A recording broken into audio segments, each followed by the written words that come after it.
Something that we nurture here is deeper roots, further reach, meaning that more grounded someone is in their faith tradition, their worldview, more they will offer to the world, bigger impact students will have. You're not asked to give up on part of yourself, but you're encouraged to actually bring that to the table. As part of this approach, we encourage our students to model the world they want to live in, not to mirror the one that we are in. On In Good Faith, we believe that all faith traditions have something to teach us about how God is working in the world and in our lives. So join us as we listen and learn and discover how speaking with people of other faiths can strengthen our own faith and even our own practice. It's easy to say we want the world to be better than it is, and that we can do that by being kinder to one another. That's true. And that's one thing if there's a neighborhood dispute about a fence line or an off-leash dog, but it's something else entirely when it really is a life and death struggle. And our guest today somehow still models and hopes for a better world despite literally growing up in a war zone as a child. You may remember the civil wars and wars of secession that inflamed what we once knew as Yugoslavia. In the mid-'80s, I got to go to Yugoslavia. It was beautiful. And then the sadness of seeing those news stories during the 1990s about those bitter battles between the different ethnic groups who eventually broke apart into Croatia, Macedonia, Bosnia, and Herzegovina.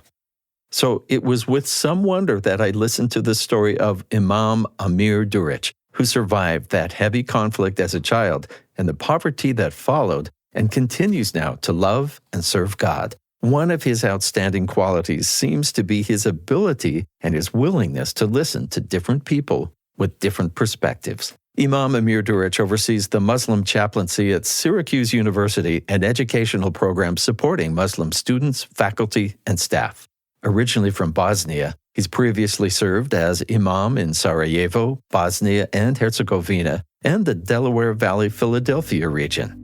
In September of 2024, his impactful work earned him national recognition as an Interfaith Innovation Fellow by Interfaith America, selected from over 200 applicants. Well, whenever I have a chance to be part of conversations that are beyond what I believe or my own values, I'm eager to participate and to learn. I always prefer listening over speaking. And sometimes I find it a challenge, but also it's a strength because it allows me to learn from others and it allows me to grow in many different ways. So opportunity to participate in One America Movement Summit was really great opportunity and something exciting.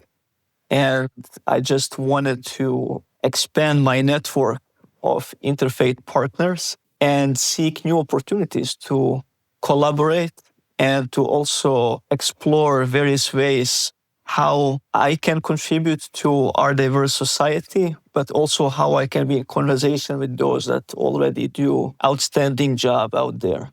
Well, I felt that too, that I met people who were so open-hearted and so many who had years and years of this work that I felt like they could teach me just by sharing their stories. I grew up seeing the conflict in Serbia and Bosnia and the whole former Yugoslavia. The fact that people had at one point been splintered along ethnic and religious lines there. And then you went to Sarajevo, and I read that you saw communities learning to coexist with each other. Tell me about that background, and is that part of what you do now? It certainly is, because I was a child during the war in Bosnia and experienced worst of the worst.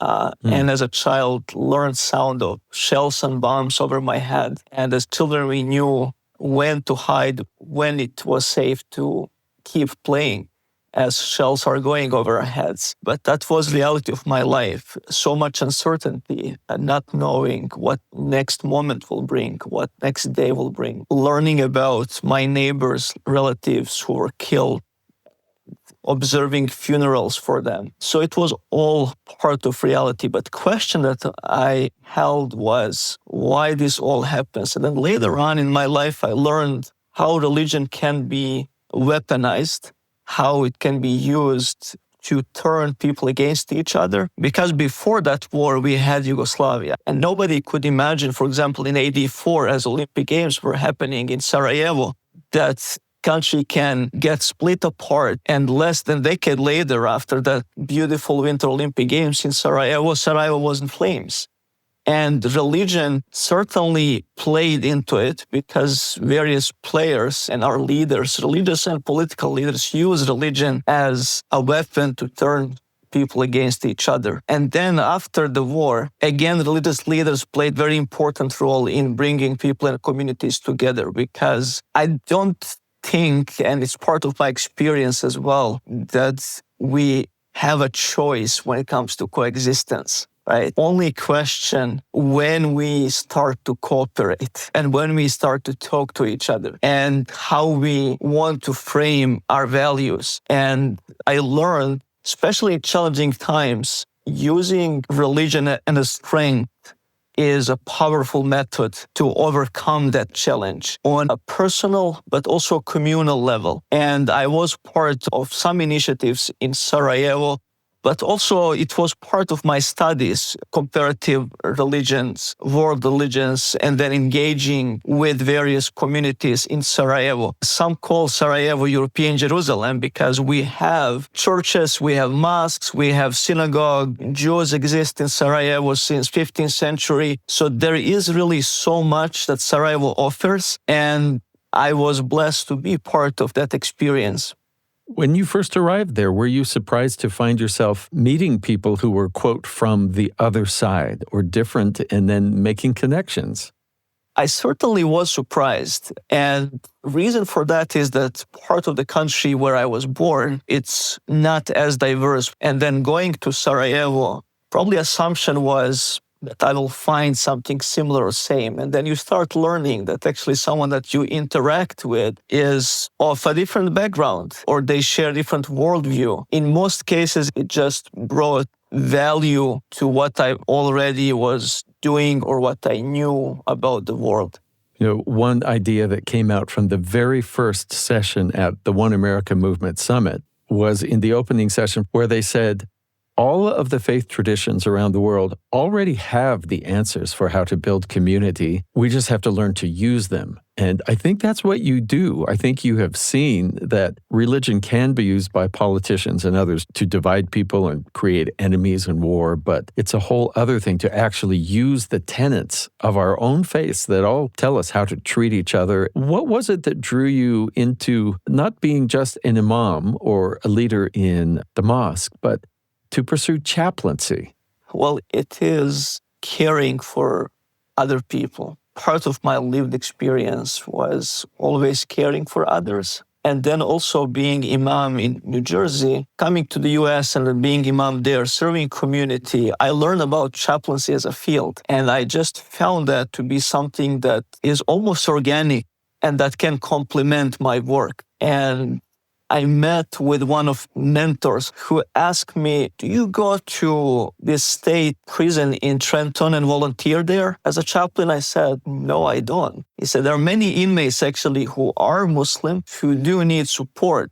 Why don't you sign up and start volunteering there? And it is how I started my volunteer work in the state prison in New Jersey and did it for 3 years. That actually was opening for my learning about chaplaincy. And then enrolling in a program at Hartford Seminary and wanting to become a chaplain because I learned it is about caring for others. It's about art of listening. It's about presence. And I just thought, this is what I need. This is what can help me become better in what I do. I wonder if we could go back just a minute. What was the home like that you grew up in? Was your family very observant in Islam? I would say female part of my family. So my mom, my grandma, they were very observant. They would observe daily prayers every day, and I was able to see it as a child. Then as I was learning, I would join them, and my mom would always call me to join the prayer. And I had times where I was a little annoyed by that. I would be in the middle of a game or playing outside, and then I had like to leave it. Typical child. Yes. So, but I'm so grateful now for that. However, male members of my family, they were working more in various industries, and they were more observant in month of Ramadan, as all Muslims are, because you pay attention more. Some call this spiritual boot camp, and you really try your best to reconnect with the divine and to grow spiritually. My grandfather especially, he has a wisdom that shaped my entire life. He asked me to do call for prayer outside of the house in month of Ramadan. And he would ask me to lead prayer in the house as I was in elementary school. And this instilled love for religious leadership in my heart. So I started saying from first grade of elementary school that I will become an imam. And I never changed my mind. So it shaped actually my entire life. I would say he was more spiritual, and my father also was more spiritual. And when you combine being really observant, if I think about my mom and grandmother and their wisdom, and then the spiritual parts of my grandfather and father, it gave me exactly what I needed. Was your grandfather still living when you became an imam? Did he live to see that? Yes, he was over the moon. He was very happy.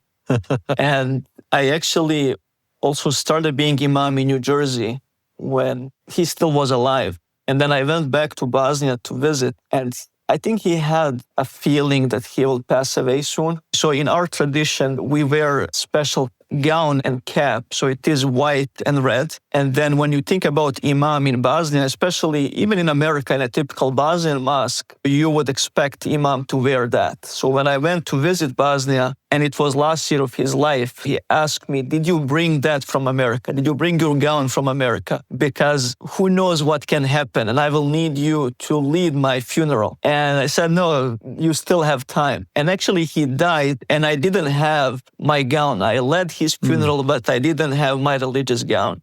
I love that you said he was over the moon. I just think he would have been so proud to see the fulfillment of something that he had maybe helped instill. Is that unusual to ask a child of that age to lead the call to prayer outside the house?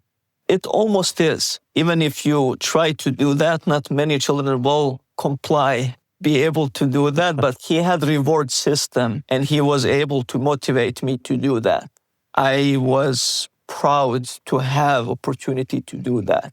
And he knew how to reward it. And then I kept doing that. And then soon after, at local mosque, they started asking me to do call to prayer in the mosque. So within a congregation of hundreds of people, they would call my name and ask me to do that. I don't even know how I had courage to do so. So if you do call to prayer, they open a window on second floor of mosque, and then you do call to prayer. So I was that short and young that I couldn't open window myself. So an adult would accompany me to open window, and I would do call to prayer. And then later on, when they built minaret next to mosque, I remember running up to the top to do that. So it was so exciting. So you're part of a tradition here. When did a connection with God feel real to you? Did it always, or was there a point later in growing up where you had to decide, do I really believe this? So what was that like for you? I would say I had times in my life where it was reconfirmed. I never questioned it. I started practicing at a young age, and then probably playing some leadership role. I found that remarkable that I wasn't in that place to lead prayer. So for example, if a child is born, they would ask me to come and do prayer for newborn. You can imagine me, elementary school and then middle school, and then going in somebody's house to bless a newborn baby. I don't know how I was able to do that, but I wasn't aware what actually that meant at the time. But later on, as my life was evolving and as I was going from one place to another, for example, going to boarding school and then to pursue college degree, which many students from my middle school and high school couldn't do. So that life journey was almost affirmation of God's presence in itself. Most days in elementary and middle school, I would go to school and have one Bosnian mark, which I could use to buy a sandwich or to buy a drink. I never could have both together. And thinking about that child who had so much uncertainty and that I didn't know first in the war if you're going to survive or not, who had life under the sound of shells and bombs, and then very difficult and challenging life afterwards. And when I think about my undergraduate studies and then coming to the United States and being where I am now, there is no way that anyone could do that for me besides combination of God's blessings and, of course, will of good people. But also, if all people came and told me back then, 15, 20 years ago, you will go with us and you will be here now, I couldn't imagine that. So as I was going through that process, I wasn't probably even aware of that. But as I reflect on various chapters of my life, I can clearly see God's intervention in it and God's presence in all of that. And each one of those phases was just deepening my faith and making my connection with divine stronger. And I'm so grateful for that. But throughout the life, faith was coping mechanism all the time. Even as a child, I learned that if a family member dies, you need to re-engage with the prayer. And something that I had from early on in my life was engaging with the scripture. So Quran itself is in Arabic language, but in weekend schools, in mosques in Bosnia, you start learning Arabic letters. Early in middle school, I was able to read from the scripture in Arabic. And I became really good at that. People would ask me to do it, but I always found that even if I often didn't understand what I was doing at the time, I found that to be profound. And it was helping me calm down if I was anxious. It was helping me find some solace if I was going through a tough time. Early on, I didn't have best understanding of that. And later, it became clear what kind of role it played and what it really meant for me. Hi, Stephen Cap Perry here, host of In Good Faith. Here's another podcast from our BYU Radio family of podcasts I hope you'll check out. What I love is real. You know that saying, real recognize real? That's Lisa on The Lisa Show. Lisa Valentine Clark is a comedian. She's a believer, a single mother. And on The Lisa Show podcast, you'll hear from the Council of Moms, a genius idea, which is actually one of my favorite parts of her show. And you'll hear about the challenges of life, parenting, mental health questions, social issues. Yes, you'll hear from experts, but also from people discussing their where the rubber meets the road life experience. It's The Lisa Show, wherever you get your podcasts. This is In Good Faith. We're speaking with Imam Amir Durić, Assistant Dean for Religious and Spiritual Life at Syracuse University. I'm wondering if there is a particular surah or a particular story or a verse that you have held on to that's very meaningful to you that you could share with us. So one that they memorized early on, there is about 11 pages. It is Surah Al-Kahf or the Cave. So it is recommended to read it every Friday. And then it's believed if you do it on Friday, you get light on your face that will shine in your life between 2 Fridays. So as I was a student in weekend school, on Fridays, I would go to congregational prayer to the mosque. I would just walk up the street for 2-3 minutes and I am there.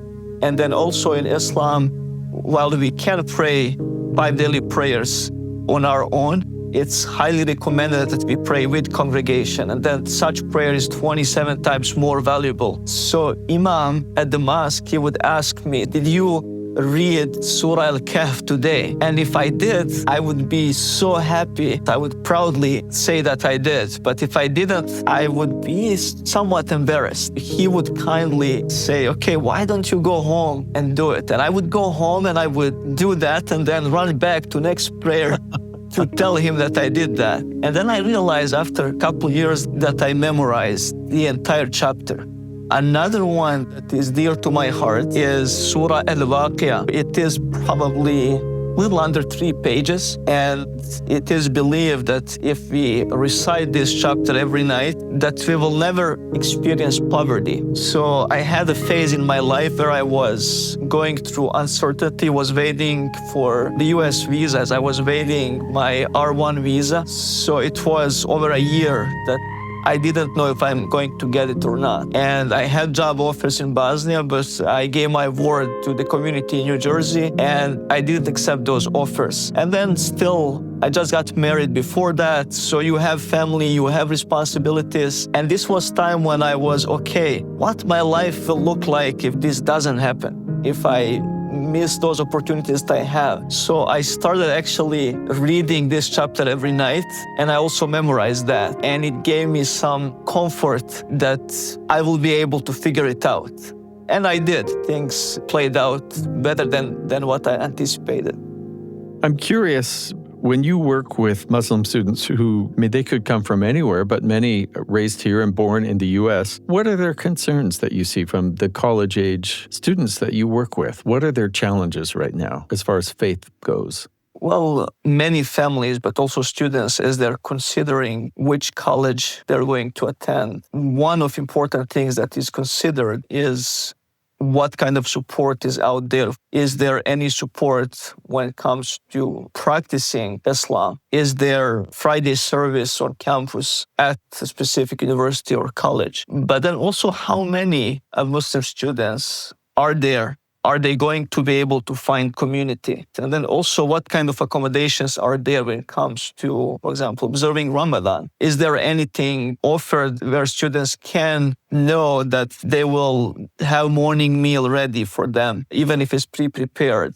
Are they going to have community to break fast with them? And those practices are definitely something that almost everyone considers, but finding that community and what kind of support is out there. There are many other challenges that come with it. Sometimes challenges is really a completely different environment. So if you're coming from a traditional family where there was oversight of what children will do, what kind of friends they will have, so now you're almost giving them away and who they will find, who they will connect to. As we say here, you're average of 5 people you hang out with, right? So having community where you can feel that you belong is very important. And I would say it is one of biggest questions, but also challenges to find that community of belonging. And then once you find that, it's a blessing for many Muslim students and families. Imam, you were recognized as an Interfaith Fellow by Interfaith America. I wonder if you can tell me about the types of interfaith activities or work that you've done that brought you to their attention. Something that we nurture here at Hendrick Chapel at Syracuse University is deeper roots, further reach, meaning that more grounded someone is in their faith tradition, their worldview, more they will offer to the world, bigger impact students will have. And it helps with practices. It helps be who you are and live your values. It gives you confidence. It helps with that sense of belonging, but then also it helps engage with others because you know you're encouraged to cooperate with someone and your values will not be challenged because you're asked to bring to the table what you have. Some people who see you engage in dialogue, especially with people who've been at war, might see you as, quote, consorting with the enemy, just for being willing to talk and listen. So how do you not disavow your own views, but still engage in good faith dialogue? We say we want dialogue, but it's so hard to do that in emotionally charged situations. I mean, I have family members who were caught up in the emotion surrounding October 7th, understandably, because one had dear Palestinian friends, and the other was dating an Israeli American who'd served in the IDF. So you get it. But you had to try to bring people together. Israelis and Palestinians, and even had to decide, was that possible or advisable? How did you do that with the event you had planned even before the Hamas attack in Israel on October 7th? You're not asked to give up on part of yourself, but you're encouraged to actually bring that to the table. As part of this approach, we encourage ourselves but also our students to model the world they want to live in, not to mirror the one that we are in. So we try to model our values and to bring our students together and to really use our faith traditions as a source of strength, as something that can create value and that can invite others to become part of what we do. One initiative we did, it was planned before October 7th, but then October 7th happened, it was almost jeopardized. It was at risk. It was a Jewish-Muslim dialogue that I planned and co-founded with Rabbi Ethan Bear. who is former rabbi of Syracuse University. So we planned that in June of 2023, and then October 7th happened. We planned to offer that in February of 2024. As you can imagine, it really became a question, can we now do it with everything happening? But we also were really good friends. We had relationship. And this is another piece that is very important, to hear somebody's story and to build relationship, to sometimes free up ourselves from things that we may not even be aware of, and to meet each other first and foremost as human beings, and then to get to know each other as human beings, and then get to something that might be probably more challenging. So I had good relationship with Rabbi Ethan Bear, and we were able to have conversation in midst of dynamics and challenges in the aftermath of October 7th. And we said, no, it's even more important, actually. Let's go for it. We know it will be more challenging to recruit participants, but this is part of modeling the world that we want to see. And let's develop probably an alternative. Even if it was with small number of students, it became something that was different and that was inviting students who had different worldviews, perspectives, and understanding of what's happening, especially in the Middle East. So we had students who had opposite spectrum of views, but they still came together. They met each other. They developed some kind of relationship, and it was appreciated. So those who were part of that experience, they were very grateful, and they shared how meaningful that was for them. Thank you for your time today. I wonder, is there something I should ask you that I don't know to ask? Well, I would probably just conclude and bring it all together with mentioning that it's really a blessing to be a part of Syracuse University and Hendricks Chapel. And when I think about ideal world out there in our diverse and often polarized society, I share example of Hendricks Chapel, because at Hendricks Chapel, we really live interfaith cooperation. It's part of our lived experience, our day-to-day experience. And it is something that we aim to share with the world, because it's helping us reach over boundaries that often are imposed on us to live in our own bubble, in our space. So Hendricks Chapel, what we have here, what we do here, helps us speak over those differences. Many thanks to Imam Amir Durić for speaking with us. This episode was produced by Heather Bigley. Our production team also includes Heidi Clough, Nick Levitt, and Ocean Marshall. Our post-production sound designers are Mark Hansen and DJ Cromarty. In Good Faith is committed to the idea that we all benefit from hearing people of widely varying backgrounds share their personal experience with faith and belief. In fact, we think people with such experience deserve some of our best listening. Find us on Instagram and Facebook at In Good Faith Podcast, and subscribe to our YouTube channel for extended interviews. In Good Faith is a production of BYU Radio. I'm Stephen Cap Perry. I hope you join me again soon, right here in Good Faith.